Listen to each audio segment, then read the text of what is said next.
T20 world cup 2026 super 8లో టీమిండియాకు గట్టి ఎదురు దెబ్బే తగిలింది.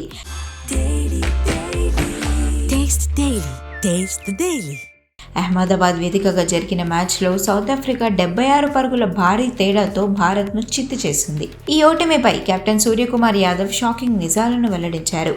మా ఓటమిని మిల్లర్, బ్రేవిస్ ఇన్నింగ్స్ శాసించాయి. కేవలం 21 పరుగులకే 3 వికెట్లు తీసి మేం అద్భుతంగా ఆరంభించాం.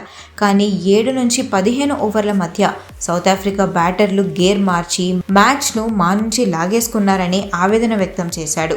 187 పరుగుల భారీ లక్ష్యాన్ని ఛేదించే క్రమంలో పవర్ ప్లేలో వరుసగా వికెట్లు కోల్పోవడంతో కోలుకోని దెబ్బ తగిలిందని సూర్య ఒప్పుకున్నాడు. బ్యాటర్లు విఫలమైన బౌలింగ్లో బుమ్రా, హర్షదీప్ సింగ్ జోడీ ఆకట్టుకుందని సూర్య కొనియాడాడు.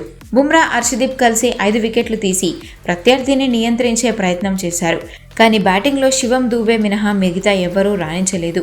ఇషాన్ కిషన్, అభిషేక్ శర్మ, తిలక్ వర్మ వంటి యంగ్ ప్లేయర్స్ కూడా నిరాశపరిచారు. సౌత్ ఆఫ్రికా బౌలర్ అయిన Marco 4 వికెట్లతో, Keshav Maharaj 3 వికెట్లతో Bharat పతనాన్ని శాసించారు.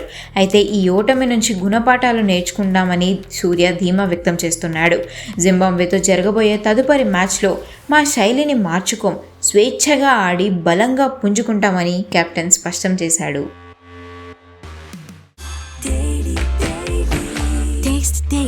Taste the Daily.